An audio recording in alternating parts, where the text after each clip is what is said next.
CG や 3D プリントフィギュアで柔らかさをどう表現できるか。 CG は当然触れませんし、フィギュアはカチカチです。ちょっと実験。これ何に見えます？ガラスのカチカチのビー玉、それともプニプニのスライムの玉？じゃあこうしたらどうでしょう。明らかに柔らかいですよね。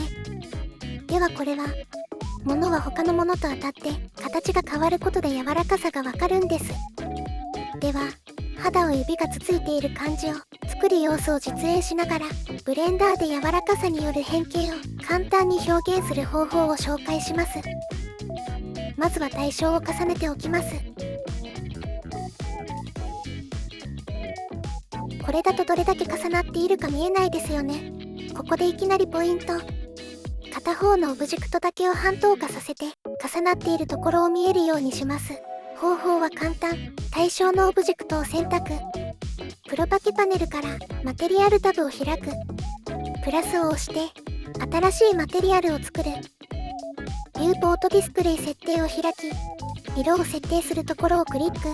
アルファ値を下げる。こうすることで重なっている場所が一目瞭然です。他にも X レイヤー、ワイヤーメッシュで見る方法もありますが、かなり分かりづらいので、このビューポートマテリアル透過がベストです。そうしたら好きな方法で、柔らかい方のオブジェクトを変形させます。私はスカルプトで、インフレートブラシの反転をよく使います。こんな感じですね。布なら、シワとかを入れると質感も表現できます。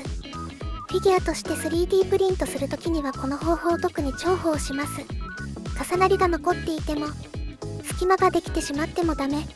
ちょうど重なる付近を前後させて形が沿うようにしましょう。これで完成。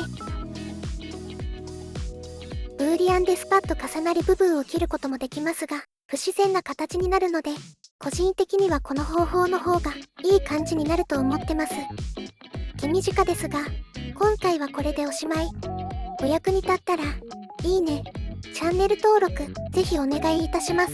では、またね。